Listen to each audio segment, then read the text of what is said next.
Today we'll be dealing about human resource management. A very good morning to one and all. In this chapter, we'll be mainly covering about human resource management, the introduction, the roles and challenges, and I'll just help you to go through the syllabus details of human resources management. Some of the objectives of this particular course is to enable the students to understand the basic concepts, to make the students to have knowledge on employee acquisition, to enable the students to know about the employees training, to enable the students to know about the employee maintenance, and to provide knowledge on recent trends on human resources management. These are the expected course outcomes as you see. The first course outcome is to gain the knowledge of HRM, objectives, functions, roles and challenges. Second one is to acquire knowledge about human resource planning, job analysis, recruitment and selection. The next one is to know about induction, orientation and training method. The third one is to know about, the fourth one is to develop deep knowledge and compensation, incentives and performance appraisal. And the last outcome expected is to acquire knowledge about strategic HRM, human resource outsourcing, employee turnover and retention, and work-life balance and balance scorecard. And in Unit 2 we are dealing about human resource planning process, job analysis process, recruitment sources, selection process, etc. And in Unit 3 we have induction, orientation, training process, methods and evaluations of training. There are various methods to evaluate training. I'll be telling that in the other slides which I'll be going through. Next is regarding employee maintenance, that is regarding compensation components, factors and challenges, incentives, types of incentive schemes, performance appraisal, process, methods and appraisal problems. And in the fifth chapter we study about the recent trends in HRM, that is, it's our strategic human resource management, human resource outsourcing, employee turnover and retention, work-life balance and balance scorecard. And these are the textbooks that are actually given as references. The first textbook is by Ashwatthapa K. That is the book on human resource management, 8th edition, which was published in the year 2017. And the second book is Gary Dessler, who wrote Human Resources Management, 2016 edition. And these are the other books. Now let's go to the definition of human resources management. HR has been defined as the knowledge, skills, creative abilities, talents and aptitudes obtained in the population and from the viewpoint of the individual enterprises. They represent the total of inherent abilities, acquired knowledge and skills as exemplified in the talents and aptitudes of its employees. There are various definitions which are given by various authors. Now let's go to the definition which is given by Lawrence Apley. He is the former president of American Management Association and has perhaps given the best definition for HRM. He said that HRM is the function of guiding human resources into a dynamic organization that attains its objectives with a high degree of morale and to the satisfaction of those concerned. It is concerned with getting results through people. So he actually emphasized on getting results from people. So that's what he meant by human resource management. And according to him, all management is HR management, and as it deals with human beings, its development can be best discussed in terms of human development, philosophical, psychological, spiritual and physical. So he actually said like human development can be based on psychological factors, it can be based on physiological factors, and it can be spiritual as well as physical factors. There are also various other definitions. The other definition is HR is the process of planning, organizing, directing and controlling of the process of procurement, development, compensation, integration, maintenance and preservation of the human resource of an organization so that an individual, organizational and societal goals are achieved. Now let's go to the importance of human resource management. The first one is attracting and retaining. As we know, attracting and retaining is important for every organization, since it will help the organization to maintain an employee for a longer time. And if an employee actually stays in the company for a longer period of time, and he'll be able to train the new employees who are actually joining the company. Next is good recruitment and selection helps in identifying the best people suitable for the job and make sure that they are placed in suitable position. Identifying the best talents are actually of very high importance to every organization. So when a company hires an employee, they should be highly skilled professionals. Otherwise, the employee will be a waste to the organization. In many IT companies, we see the IT companies, they mainly prefer skilled employees rather than employees who have knowledge.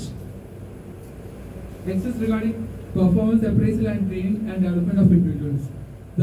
This is actually one of the main functions of the human resource manager. Actually, he is responsible for the training and development activities of the employees. Next is motivate the organizational members to do outstanding work.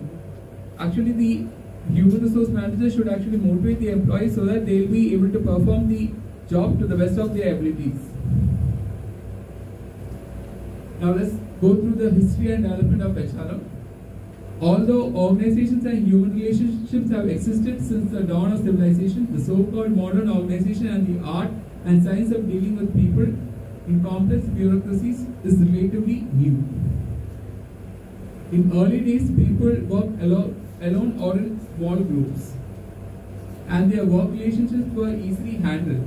And people worked from dawn to dusk under the conditions of diseases, filth, danger, and scarcity of resources. So in early days, there was very less emphasis on human resources because they only worked on very small groups or as an individual, and they actually used to work from dawn to dusk. And it has been popular in those days to assume that even under the conditions of poverty and ignorance, people worked in an utopia of happiness and fulfillment. But these assumptions were nostalgic reinterpretation of history. And actual conditions were actually brutal and heartbreaking. Actually, they actually worked in very bad conditions. They did not have any food, and they were not given any source of benefits, and they were actually tortured. They did not get much benefits during those periods. And they worked for their very survival. So they only focused on their survival. So they only focused on meeting their day-to-day needs, and survival was given the top priority. And concepts like job satisfaction, morale, motivation were not known to them. And then came the period of industrial revolution, which happened in the year 1750.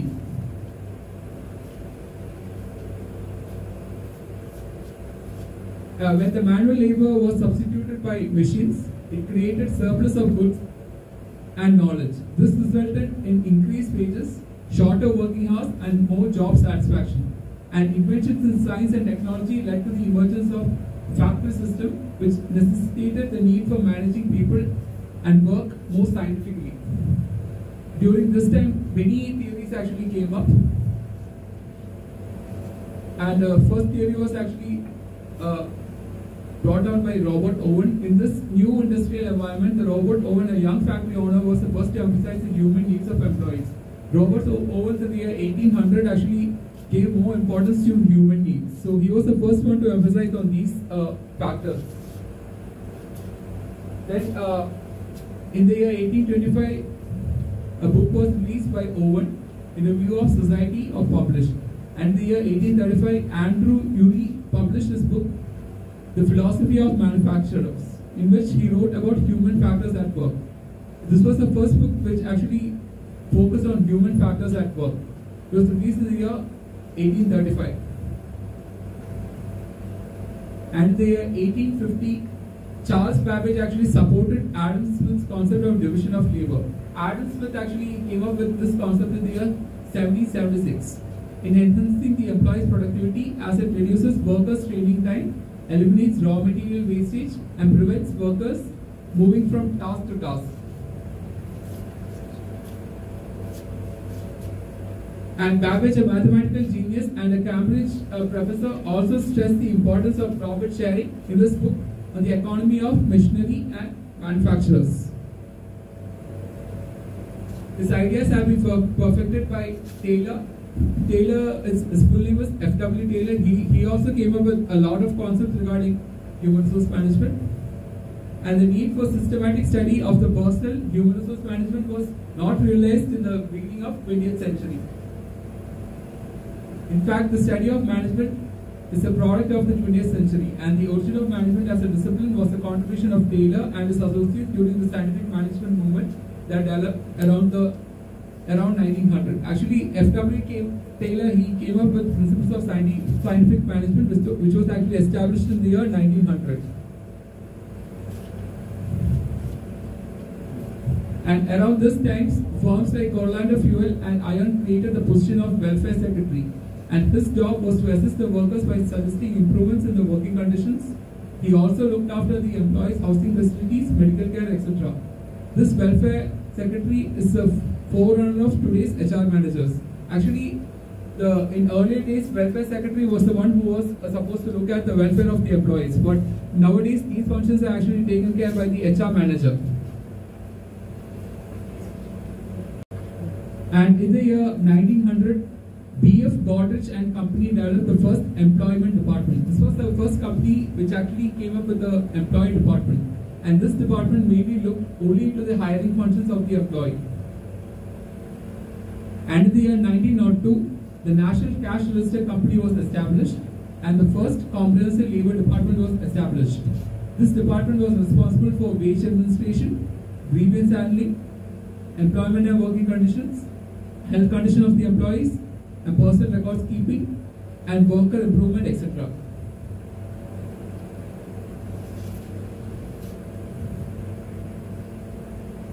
And in the year 1911, his book Principles of Scientific Management was published. As I said earlier, F.W. Taylor was the one who came up with this theory, and the development of a scientific theory of HR management has come only in the present half century, because it was felt that for attainment of an effective enterprise system, proper handling of HR was absolutely necessary. And there are various functions of HR, like we have already seen that, like organizing, directing, controlling, staffing. All these are actually functions of an HR manager. And in the year 1920, William Whiting published his book, What is in the Minds of the Workers? And what was an interpretation of his, it was an interpretation of his experience by studying the workers and working within them. Again, the famous Hawthorne excerpts conducted by Elton Mayo and his associates in the year between 1924 and 1932 demonstrated that employee productivity was affected not only by the way the job was designed and the manner in which the employees were rewarded economically, but by certain social and psychological factors as well. So he only proposed that there are many psychological factors that affect the satisfaction level and the productivity of the employee. And there are many factors.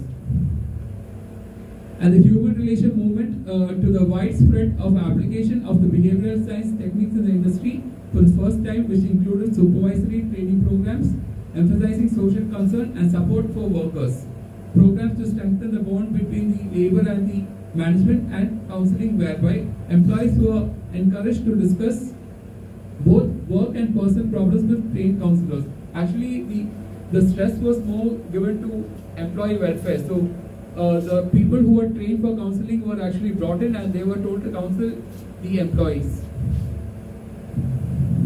Then OP was given full stature as an academic discipline during this particular period. And in the year 1935, Wagner Act was actually introduced, which gave the workers the legal right to bargain collectively with employees over the matters concerning wages, job security, and other conditions of work.